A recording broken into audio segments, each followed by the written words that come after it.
La planification à court et à long terme joue un rôle déterminant dans la croissance et la structure de votre entreprise. Un plan à court terme ou plan opérationnel est axé les étapes à suivre pour atteindre vos objectifs à long terme.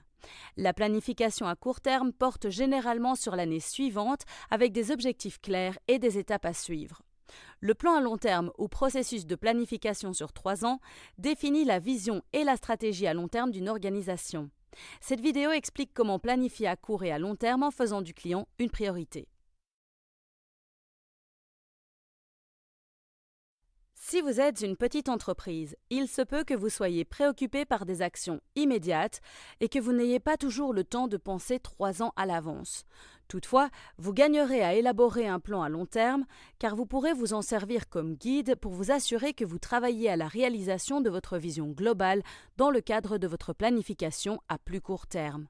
Vous pourrez également vous en servir pour obtenir des fonds auprès d'investisseurs ou de banques et pour montrer votre trajectoire et votre ambition à votre équipe élargie.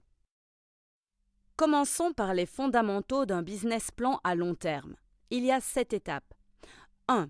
Fixer des objectifs. Ils doivent être réalistes et mesurables. 2.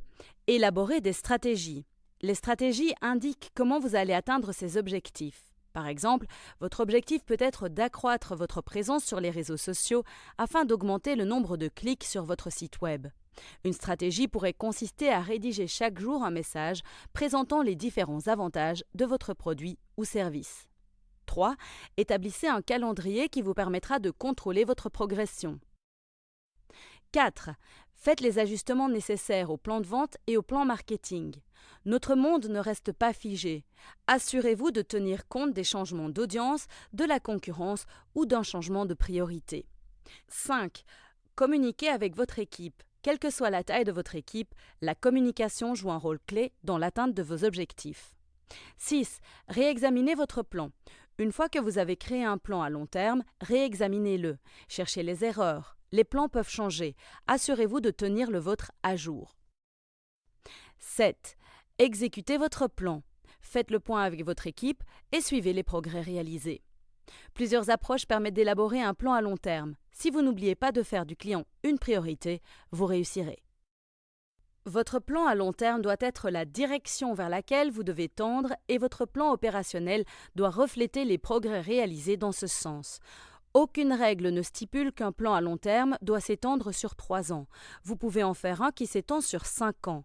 Rappelez-vous simplement que les choses changeront rapidement et restez engagé, tout comme votre équipe, ne vous projetez pas trop loin dans l'avenir. Votre plan de 3 ans peut être moins opérationnel et prendre la forme d'un futur communiqué de presse avec une série de questions que les clients et les membres de l'équipe interne pourraient poser pour affiner votre idée et votre vision.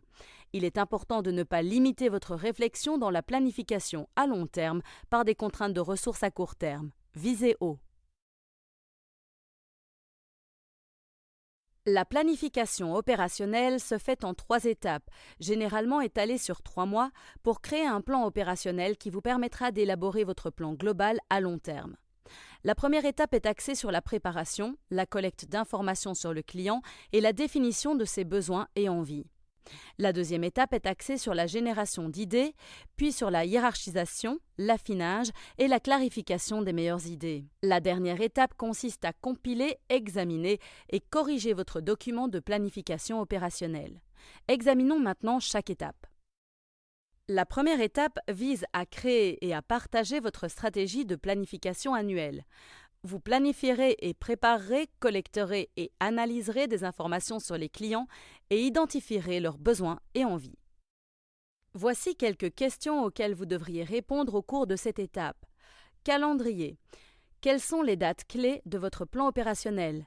Quand la planification commence-t-elle et quelle est la date d'évaluation prévue? Les parties prenantes. Qui doit être impliqué dans le processus et les activités telles que la discussion des idées, la définition des problèmes et le brainstorming? Y a-t-il d'autres parties prenantes qui devraient être impliquées? Les données. Quelles sources de données et d'informations sur les clients allez-vous utiliser? En collectant des données, comment allez-vous synthétiser les besoins et envies des clients? La deuxième étape de la création d'un plan opérationnel consiste à générer, hiérarchiser et affiner les idées. Utilisez cette étape pour générer des idées afin de résoudre le problème du client et hiérarchiser les idées que vous inclurez dans votre document de planification opérationnelle.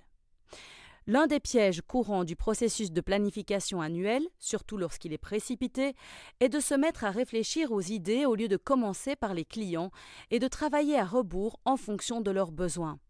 En accordant la priorité au retour et à l'écoute des clients, vous pourrez fixer des objectifs qui répondent à leurs attentes. Prenez en compte les questions suivantes pour vous aider à planifier cette étape. Comme pour l'étape 1, assurez-vous de savoir qui est impliqué dans ce processus. Lorsque vous avez une liste complète d'idées ou de projets sur lesquels vous aimeriez travailler l'année prochaine, commencez à les classer par ordre de priorité. Vous pouvez utiliser différents critères comme le temps de mise en œuvre, le coût, l'effort requis de votre équipe, l'importance pour les clients, etc. Lorsque vous avez la liste de vos idées avec un classement par priorité, vous pouvez commencer à résumer vos idées. Expliquez chaque idée en une ou deux phrases. Vous remarquerez peut-être que certaines idées sont similaires ou peuvent être regroupées. Pensez aux compartiments dans lesquels ils s'inscrivent, par exemple l'expérience client, la réduction des coûts ou l'amélioration des produits. La dernière étape est celle pendant laquelle vous allez rassembler toutes les informations et affiner votre document. Ce document peut prendre différents formats en fonction de votre public. Chez Amazon, nous recommandons de rédiger un document plutôt que de présenter un diaporama. Dans ce document, expliquez l'idée et présentez les données que vous avez utilisées pour y parvenir. Répondez également à quelques questions fréquentes. La longueur peut varier en fonction de vos besoins. Vous pouvez décider de présenter vos idées en 6 pages, comme nous le faisons chez Amazon, en 1 page ou de faire un nombre de pages compris entre les deux. Déterminez les parties prenantes qui doivent évaluer et approuver votre document. Prévoyez des délais pour les ébauches et la finalisation. Après avoir élaboré votre plan opérationnel, il est temps de partager vos objectifs avec votre équipe. Expliquez la place de votre plan opérationnel dans votre plan de 3 ans à long terme et quels sont vos objectifs axés sur le client pour l'année prochaine. Amazon a une préférence pour les documents. Néanmoins, vous pouvez utiliser des diaporamas ou d'autres outils de communication plutôt que de ne pas avoir de plan du tout. Utilisez ce qui convient le mieux à votre entreprise. Pour établir des plans à court et à long terme, il est essentiel d'avoir des objectifs réalistes adaptés aux besoins des clients.